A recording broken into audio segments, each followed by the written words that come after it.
I have a reading for you from the Gospel of Matthew, chapter 25. Then the Sovereign One will say to those on the right hand, "Come, you blessed of Abba God, inherit the kingdom prepared for you from the foundation of the world.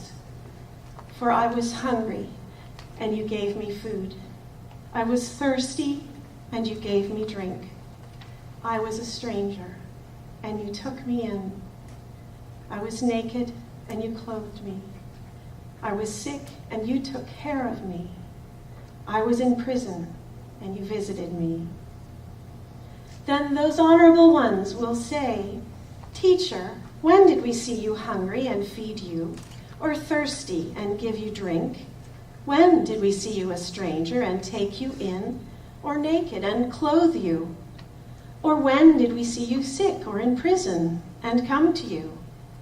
And the Sovereign One will answer and say to them, "Truly I say to you, every time you did it for one of the least of my sisters and brothers, you did it for me." In ancient Rome and Greece, newborn baby girls were regularly abandoned by the roadside and left to die. Girls were considered a liability. They cost money to marry off, and they couldn't carry on the family name.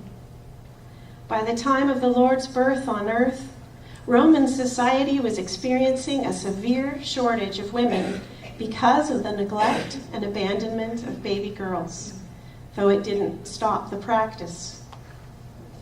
There are parts of the world where girls are still treated this way. Indeed, the practice of subjugating and devaluing women continues in many subtle ways in every corner of our world. Our culture has come a long way, but we've still got a long way to go. However, this isn't meant to be a women's lib talk. It's a cry against discrimination in every form. We all know injustice, not just women, not just blacks, not just immigrants.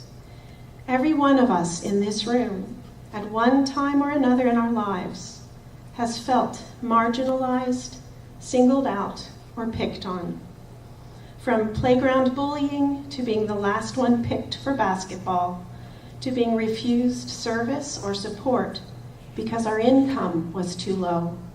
We have all experienced that feeling of the door slamming in our face, of being deemed unworthy. We all know the emotional experience of having the pack withdraw from us and look at us with dislike. It feels rotten. If an infant experiences the withdrawal of the pack, it faces certain death. Such abandonment communicates profound dehumanization. That child is considered a waste of time and resources. How can the most helpless and innocent of all human beings comprehend such a rejection? Perhaps that is why all forms of rejection cut so deep. It communicates to our lizard brain that we are singled out to die. Though you and I may be relatively mature and know in our heads that we will survive rejection just fine, experiences of rejection and abandonment can still throw us into a profoundly vulnerable emotional place. Our lizard brain sees the complete withdrawal of our support and resources, and it believes we're going to die. That was essentially what my emotional state was when I knocked on the door of this denomination. I had been cut out of my pack. My spiritual family had left me by the road to die without a backward glance. I was devastated, kicked out of the only spiritual home I had ever known. After all, the bishop's decree had come down from the top. God says women can't be ministers, so shut up and stop your whining. I think those were his actual words. I was welcome back, sure, if I kept my mouth shut about the injustice and the sexism that I was witnessing. I was welcome back if I gave up my call to ministry and suppressed it as unnatural and unfeminine. I was welcome back if I stopped being me. They wanted my body in the pews, but not my heart, not my intelligence, and certainly not my longing to be a minister. So I stumbled up to your doors, bleeding from every orifice, as one friend described me. I was an orphan. I was an unwanted child. For I was hungry, and you gave me food. I was thirsty, and you gave me drink. I was a stranger, and you took me in. I was naked, and you clothed me. I was sick, and you took care of me. I was in prison, and you visited me. I began to inquire at Swedenborg House of Studies and was astonished to receive heartfelt congratulations and excitement over my call to ministry. Then the local congregation in Kitchener, Ontario, Canada, adopted me with unbounded warmth, kindness, and enthusiasm, welcoming me as if I was someone worth loving. I was a stranger, and you took me in. You, all of you, whether you know it or not, cared for me, wounded and broken though I was, and you nursed me back to health. Though I'm not perfect, you welcomed me with kindness and love. Do you have any idea what that means? So now that I'm strong and well again and equipped for service, it is my turn to give back to you with my whole heart and devotion. I bring playfulness and music, a voice of hope and compassion, and a heart full of delight at the new incarnation of God's love that is his second coming. I wish to be an encourager, a teacher, and perhaps even a pioneer into new spiritual territories, discovering and mapping where this church might go in the future. I have sat in these meetings, and I have heard the concerns for the future. I see the frustration and the discouragement over the declining membership. But maybe we need to reframe our mission in this world. We keep thinking that it's our job to grow the new church for the Lord, and that the new church is going to look like lots of new members in this denomination. But look around you. The new church is popping up in voices and hearts in all sorts of unexpected places. It lives in that rabbi and that sheik that spoke so eloquently to us on Wednesday night. You saw it and felt it. It lives in the heart and mind of Reverend Jeff, even if he uses different words and has some different ideas. It is showing up everywhere if we can but realize what we are seeing. It lives in more and more hearts and minds every day, and God is doing it all by herself. God is bringing about the holy city, and a person doesn't necessarily have to have heard of Swedenborg to be part of it. I don't think we have to worry. We don't own the new church. We never did. It's God's church, not ours, and comes to each person in its right time and its own way. We don't have it to give to another. We have it to live day by day in community in the world. You and you and you and me, or I, simply by loving these ideas and struggling to live them into our ordinary lives, are very much contributing to the descent of the Holy City.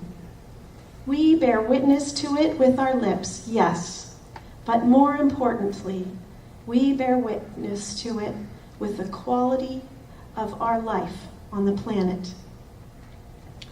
So we might need to reframe our understanding of our job as a church. It may not be our destiny to grow huge in numbers. It might just be our job to hold the space for love, to keep the flame of the Spirit of truth alive, while God does the work of birthing the new church on earth. This tiny denomination has been the mother and the midwife of this new birth for years already. Well done, good and faithful servants. The baby is crowning, and all we have to do is breathe and relax and try not to strain. This birth is in the Lord's hands, and therefore all is well. I say again, the new church may never be one unified natural organization called the new church. I think we get stuck on that expectation.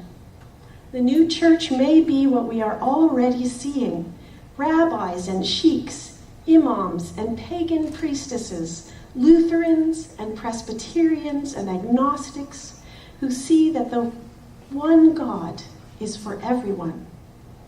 Allah is Yahweh, is the goddess, is Jesus, is goodness embodied in kindness and art and compassion and service. No matter what our holy book or skin color or country of origin or gender. Have we failed because we are still so small and so few people have heard of Swedenborg? Not on your life. Every moment we live our love and our calling, we are doing just what God asks of us. Because it is always and ever about living our love, not about our status or glossy brochures or fancy programming or packed stadiums and praise bands. How do I know this? Well, remember those baby girls who were abandoned in Rome to die? Some were found and were adopted by a tiny, persecuted little group whose mandate was simply to serve the world with kindness and compassion, to feed the hungry and visit those in prison and to tend the sick. Those girls were adopted and raised within the fragile, struggling group, learning also to serve the poor and to reach out in love to the marginalized. That tiny, tiny band was heaven-bent on obeying their radical rabbi's command to remember the widows and the orphans, to welcome the stranger, to become the least and the servant of all. Whatever happened to that tiny, poor, struggling group? You can bet they wondered and worried about their future. What were they called anyway? Something like Christians? What did happen to them? Anyway, let's not worry about the future. It will worry about itself. Please, just for tonight, celebrate with me that one little girl who was dead is alive again.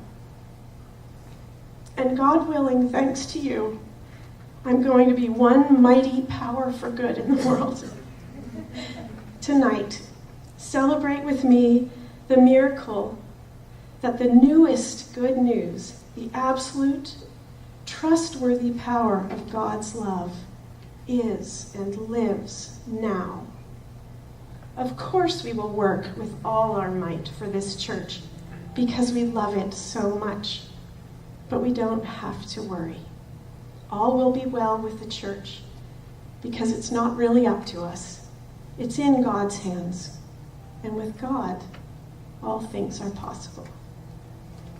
Amen. Amen.